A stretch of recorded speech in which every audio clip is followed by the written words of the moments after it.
Thank you so much for the kind words. Thanks everyone for popping by for this talk. I'm a machine learning engineer at Reddit, and I'll be talking about how we do push notification recommendations, right? Let's get started. Yeah, same slide, just in Reddit colors now. Just a quick recap of what Reddit is in 2025, because I get this question quite a lot. Like, people have this notion of like, oh, Reddit, something from like the 2000s, maybe 2010, something like that.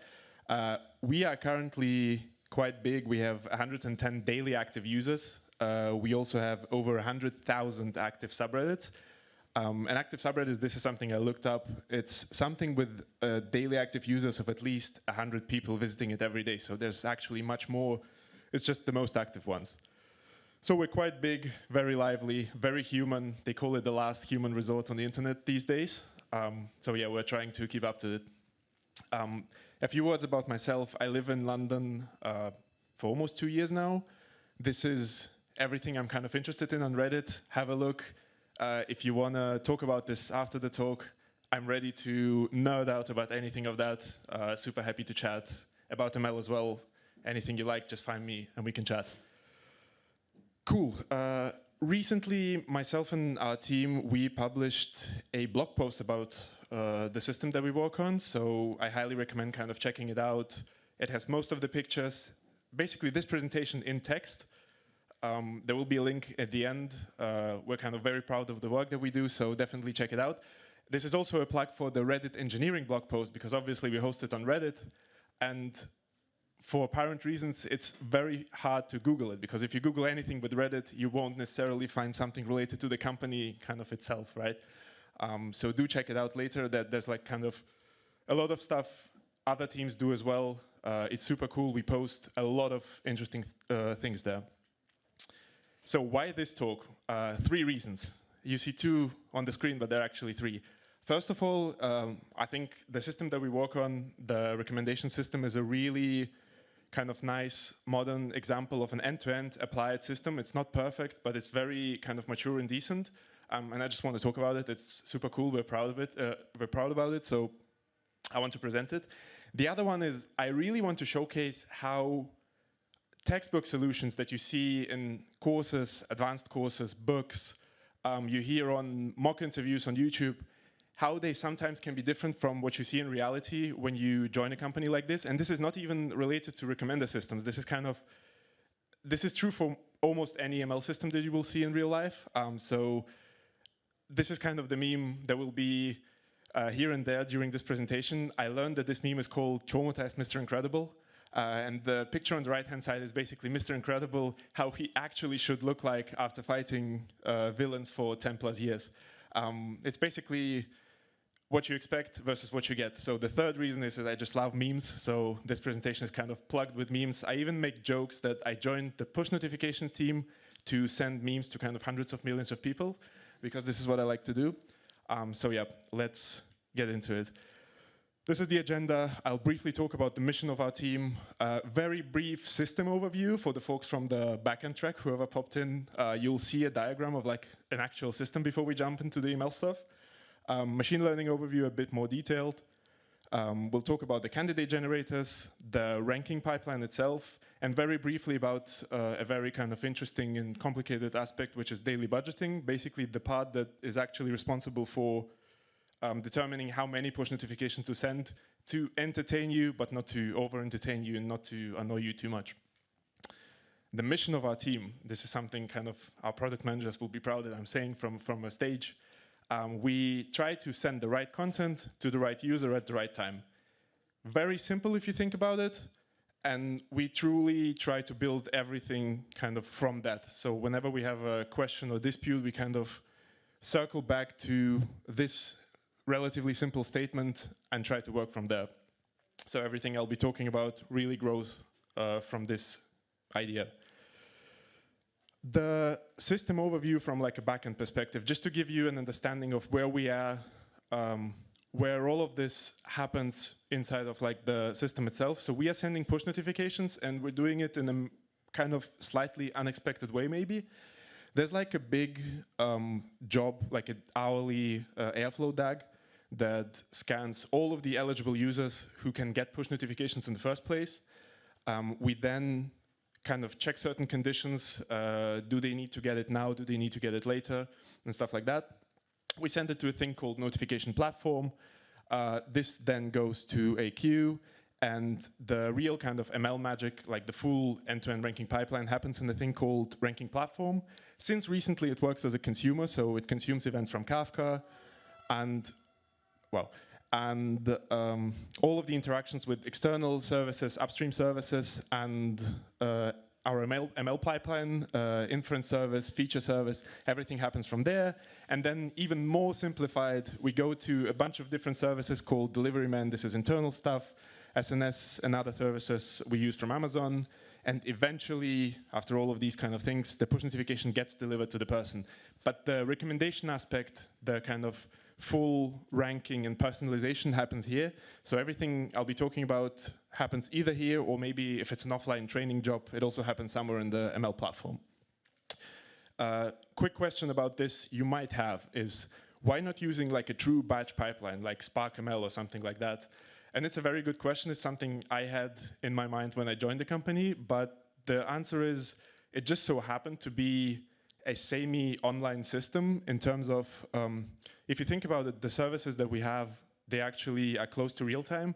And this is one of the pros. It's actually, when sending a push notification, we can be as close to real time as the system allows. So we can send something that is very, very brand new. And if the personalization kind of decides that this is something that the user has to get, maybe it's some breaking news from your favorite football club and they just signed a super cool, expensive player, you might get it within the next kind of 30 minutes or so. We have a share ML infrastructure with all of the other teams, so we don't really do many batch pipelines at Reddit at all. More important, we have a shared ranking infrastructure with the feeds team, and the feeds team is like much more advanced and mature, and they have like separate teams for training ML model, or like not separate teams, but separate sub-teams for all of the aspects, because feeds is basically like the thing that you see when you open the app. We have shared ranking infrastructure with them, we share ideas, we have weekly experiment reviews with them, so there's like a lot of common knowledge, and we didn't really want to go away from that, so we stay on the same kind of tracks. And as a kind of byproduct of being push notification, being kind of async, being proactive to the user rather than reacting to them opening the app, we also have less strict SLAs. This is very good because we can afford having like a second of latency for the whole pipeline because, yeah, I mean, it's a push notification. If you get it 1 minute later, that's still fine. The concept of this is a spiky load pattern. On the ranking platform, whenever we do the hourly checks, especially before we made it async, it was a constant up and down from 0 to 30K RPS and back down. And like every hour this happened, had some deployment issues, had some kind of regression testing issues and stuff like that. This is something just to keep in mind. Again, it's a byproduct of the architecture that we chose. And another concept, like I said, it's an online system, so you have to think about SLA in general, deployments, on-call, and stuff like that. So this is not just a batch job that you can re-trigger if something fails. It's a living online system. We have to keep it in mind, although we don't serve anything online specifically. Cool. Quick quiz time. I'll have a few questions for you. We'll do it by raising hands, right? That being said, how many push notifications do we send every day? Raise your hand if you think it's 75K. Okay, cool. What about 50 million? All right, we have, I think, 30%. 150 mil? Okay, cool. I think it's unanimous, and that's correct. We send around 150 million push notifications a day. This is only recommendations, excluding chat and everything else, but this is the vast majority of what we send. Now the slightly more detailed machine learning overview. This is how the pipeline looks in general. You can split it in kind of two halves. One of them is the ranking pipeline where the personalization happens. And then, like I said, we have also a separate block, what we call daily budgeting, which is essentially how many is enough, right? How many is enough for you? How many is enough for them? It depends on the person. We try to be very gentle with this, but then maximize the opportunity to kind of interact with you, engage with you, etc. So we'll talk about them separately, one by one. But before that, another quiz. We'll keep it engaging. on the previous schema, how many machine learning models in total do you think there are involved in kind of all of the systems that our team owns? Raise your hand for 2 models. Yes, yes, nice. At least 1 person, 2 person, okay, cool. 10 plus models. All right. And no models at all, no machine learning? Okay, cool. So yeah, cool. You're actually right. I think the most correct answer is 2 models, because these are the models that specifically our team kind of invented, trains every single time, owns all of the single small aspects about them. It's the budgeting model and the heavy ranking model. But 10 plus models is also a correct answer, because in the whole pipeline, we have candidate generators, we have smart filters. Nowadays, all of the posts that we rank, they have been eventually tagged by some external models, so safety model, some LLM tagging, stuff like that. I think this is the only time I'll mention LLMs in this talk. Yeah, so if you think about it end to end, the posts that we recommend might have been touched by like a gazillion models, but the ones that our team owns, it's only 2 models, budgeting and ranking. So let's talk about candidate generators. I think this is the most interesting and most kind of controversial aspect from like a system perspective. Candidate generators is the top of the funnel, so it's where you get the candidates in the first place before you pass them through a heavy ranker. This is, by the way, like on the right-hand side, this is more or less a typical, quote-unquote, typical architecture for ranking. We call the first stage, so normally it's called retrieval. For historical reasons, we call it first pass rankers or FPRs. So whenever you hear me mentioning FPRs, this is about this top part. And yeah, in textbooks, in kind of beginner courses, maybe advanced courses, I think in 2025 it's considered to be kind of almost common knowledge that whenever you read about the recommendation system, everyone says, we will use 2-tower neural networks, right? And yes, this is a very powerful architecture. This is indeed state of the art, but in reality, it's much more worse than this. In reality, if you think about the 2-tower neural networks, they don't have direct user content signals. People do get frustrated from new subreddits. And I know subreddits is something very specific to Reddit, but just the notion of something being recommended, something that the person has never interacted with, is very confusing to them oftentimes. We don't have any control really over exploration. This is again like similar to the previous problem. People get pushed stuff they never interacted with, and they're like, is this something, it's something wrong with the system? Did I interact with something? Like, why do I get recommended stuff like this? I don't want this. And then they kind of disable push notification and they're lost forever. So we really don't want this to happen. There's no really solution for cold start or low signal users. So if you're occasionally searching something on Reddit, maybe at least, like at most once a week, maybe twice a month or something like that, we don't have too many signals about you. The 2-tower neural networks actually don't work that well because, I mean, we literally know 2 subreddits you visited, 3 posts you upvoted, maybe 1 link that you kind of found useful, and that's it. Not too much information, not that much state of the art anymore for you specifically. And then what about filtering? Like, everyone says, like, we'll use this as candidate generation. This is super powerful, quick and stuff, but no one really thinks about the simple aspects of like removing stuff that is not good, maybe for you specifically or for recommending in general. So what we actually use as candidate generators, from simple to like the more advanced stuff, the very first one people not always think about is just subreddit subscriptions. Wow, can you imagine? People subscribe to subreddits, and this is the primary source. Like, they explicitly tell us, this is something I want to see. So why not just start sourcing candidates, like fetching candidates from there? Apart from subscriptions, we have some proxies for visits and time spent, because people not always subscribe to subreddits. Sometimes they just spend time on them, and that's enough. That's a good signal as well. We do subreddit similarity, like the more advanced stuff comes. And then eventually, we do get to 2-tower neural networks. We have 2-tower post recommendations, we have 2-tower subreddit recommendations, etc. And as a fallback, we also have popular stuff, so not even personalized. But generally, like I said, the top stuff is something you should really start from, you should really think about in the first place when you work in an actual product, not like in a virtual imaginary product. And then, yes, two-tower neural networks, super good, just with many caveats. And yeah, like keep in mind the common sense, actual kind of stuff that makes a lot of sense. And then again, another problem, like I mentioned before, in active users. If you have someone who is very occasionally using Reddit but doesn't give us a lot of signals, you will see this happening. Basically, the strongest candidate generators, they're almost non-existent. There's like no signals. The person doesn't subscribe to anything, barely browses any subreddits. Maybe they clicked on a link from Google and that's it. Not too much useful in the first things. Two-tower, yes, it works, generates like 100 candidates, but some of them are irrelevant, some of them are too aggressive on exploration again. Experiments show people are not super happy about them. And then the last one, like I said, it's a fallback. It's available to everyone, but it's not personalized at all. It's just popular. I think the name is self-explanatory. At best, it's geo-popular. If we know where you're located, we'll send you like the best stuff in Germany, the best stuff in the UK, but that's mostly it. So my point here is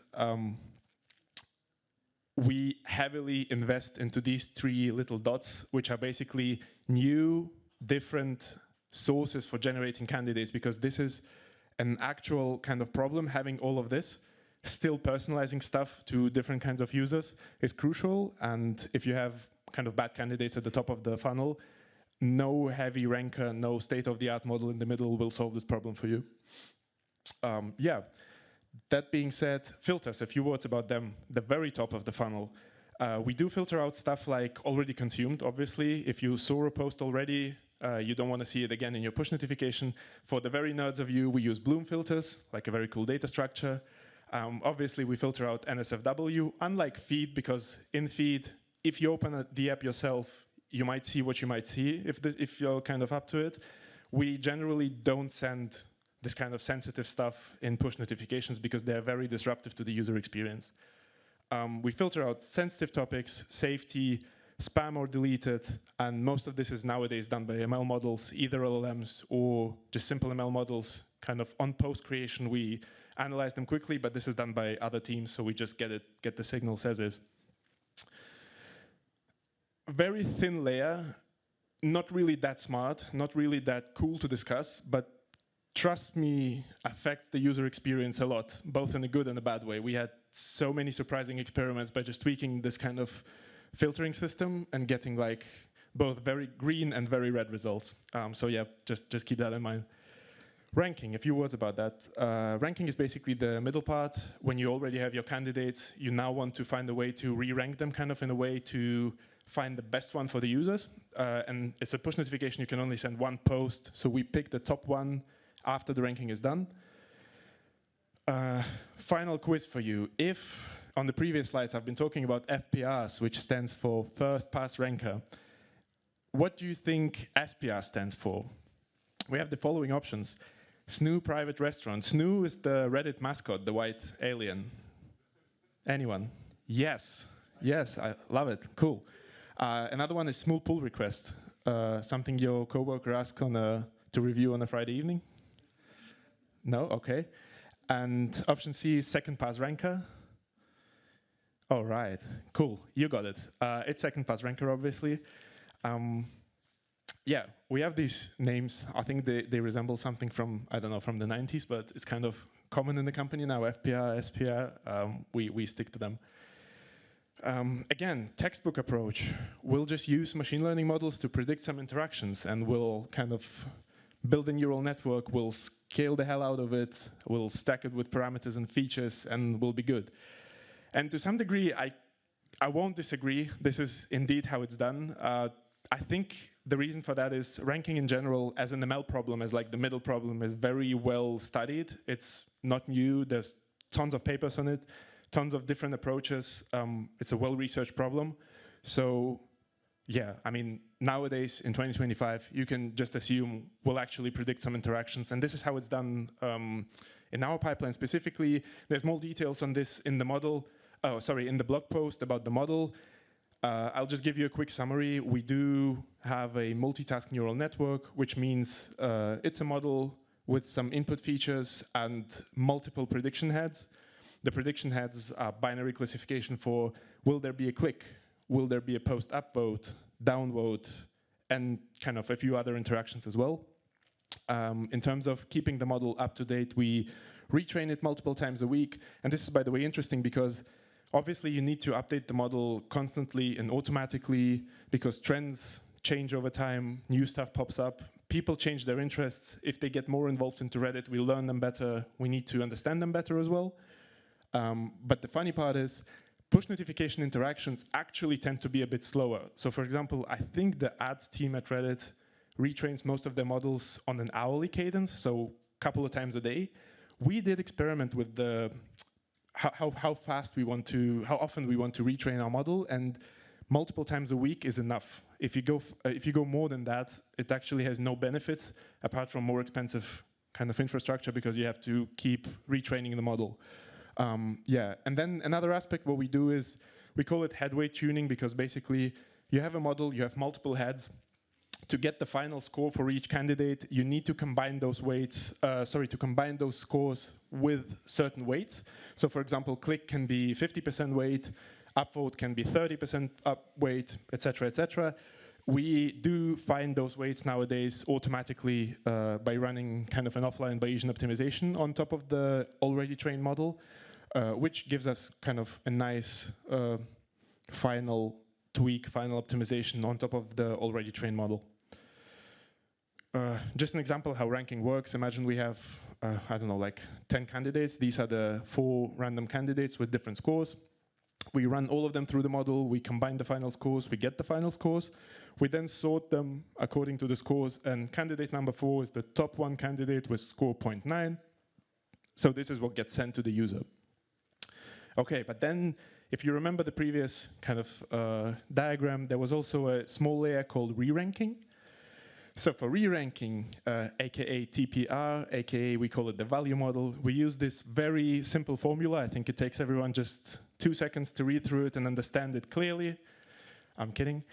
The formulas are actually simple, but it's very hard to kind of understand them by just reading. So I'll give you just a simple example. For value modeling, it's kind of a thin layer on top of ranking that we use to introduce product or business rules into ranking, very ranking friendly. So instead of clunky if-else statements somewhere in the pipeline, we actually build those rules straight into the ranking process. And I'll just explain it by giving an example. Imagine we still have the ranking results from the previous stage, but now we have in production already deployed this rule that we call a value model branch that says any post that is less than 6 hours old, so relatively fresh, probably from like recently today, for any user who was active today, so someone who's probably every day at Reddit, kind of on top of things, already saw the feed and kind of very, very engaged already. For any post that fits under these conditions, for any user that kind of follows these rules, let's increase the final score by 30%. And now let's imagine that candidate 3 actually falls under these conditions. So we'll increase the score and like the final ranking will be improved and candidate 3 will be sent instead of candidate 4. This might happen for one user, this won't happen for the other user. This can happen for one post, but not for the other post. So it's very kind of baked into ranking itself without re-sorting the whole list, like I said, with kind of clunky if-else statements that we used to do before. OK, so with great value models comes great responsibility, and it's very neat, but at the same time you have to be very careful with it. It's hard to manage if there are many branches. You have to track their interactions, you have to understand how they work. It needs backtesting after a while. If you introduce a new branch, ideally after a couple of months, maybe 2 quarters, you actually need to switch it off and see if anything gets worse, because ideally the system itself should learn this rule after we introduce it forcefully, and then you can basically remove the branch and say the system already learned it. And obviously it needs careful coordination with the main heavy ranking model, because the main heavy ranking model is still the boss of ranking, and we just try to navigate it and steer it. But if you steer it in the opposite direction, things can go sideways. So we have to respect the big man and kind of be careful and mindful. Right, daily budgeting. Very briefly, like I promised, the very kind of exotic problem that we have. It's this block on the left, this mysterious block with not too many parts about it. And a very quick summary of daily budgeting is this. It's like a very, very, very big pain, to be honest. I think the main reason why it's so painful it's not that well studied of a problem. It's very product specific, so product specific that you can't really unify it in a more or less simple way and kind of publish papers on it. So different companies do it in their own way. We kind of know what other companies do, at the same time we don't, because obviously blog posts and papers are published with certain delays. And everyone's just trying to guess what to do, really. So this is something we don't really, we kind of find this to be the weakest part of the architecture, and we also invest a lot into improving it, and we have kind of huge plans to it. I'll give you a quick overview of what we do. Right now we do a mixed approach of causal ML with some kind of adjustments. What we do is every day we predict if this user will be active and if they will disable push notifications completely, given a certain budget. So we have a max amount of push notifications we can send, let's say it's n. So for every budget from 1 to n, we evaluate those two scores, activity and disable probability, and then we kind of balance them. So we do, again, a weighted sum, and based on that, with certain rules, we pick the best budget for every user. So we try to send as many as possible, but without really annoying you. And this can be different for every different person. This is very complicated in terms of training the model and collecting the data in the first place, because it requires unbiased data that we collect during randomized fixed experiments. It's rather hard to evaluate offline because the model scores do not directly translate to online gains. And this part of the system in general, it's extremely sensitive to any changes. Like, you can literally tweak the weights by 0.001 kind of in one direction and everything goes haywire. We've seen this a lot, we've experimented a lot, and we keep experimenting with this. But yeah, like I said, it's an ongoing kind of research. Very challenging, but also very interesting. So, to sum up what I've been talking about,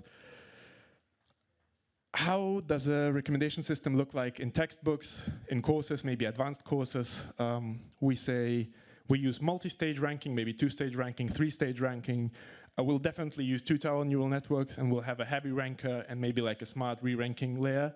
And this is a good enough answer, but to be honest, in my opinion, in real-life systems, it's much more complicated, and the juicy parts come from like the product itself where you work. So just to keep in mind, if you think about candidates, how many of them do you need? What signals to use? What to do with low signals users, et cetera, et cetera. And you really want to think from the product itself, like subscriptions, so simple for Reddit, but people jump into like two-tower neural networks. Like, this is not something you find on Reddit. You find subreddits on Reddit, and people subscribe to them. So let's start from there.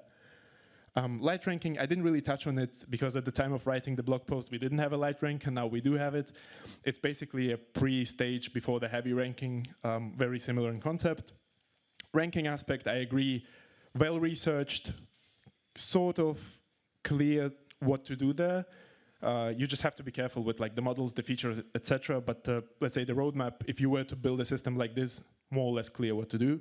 Re-ranking, again, super interesting because the obvious way is to add an if-else statement, but as long as you have one, that's maybe manageable.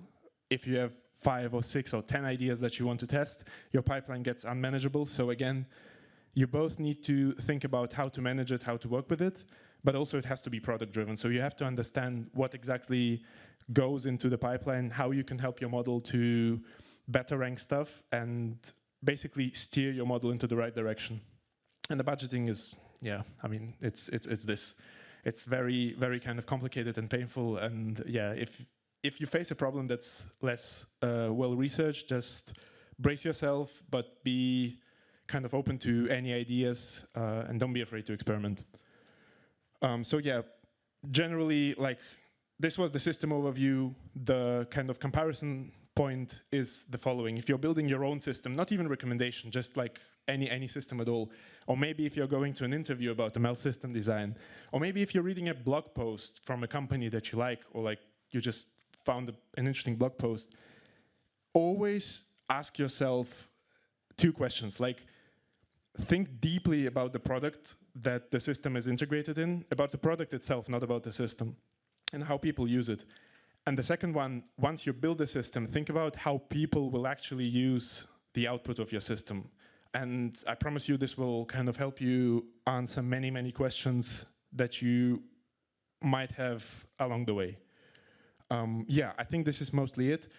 Huge shout out to the team I'm working at. Obviously, I'm not working in this alone. We have a fabulous team who maintains all of that I discussed. It's fascinating how like a single team can have this. This is the QR code to the blog. This is the link to these slides, so you can kind of have them. You can find me on LinkedIn, and thanks to the organizers of the summit. I really love being here, and thanks everyone for joining.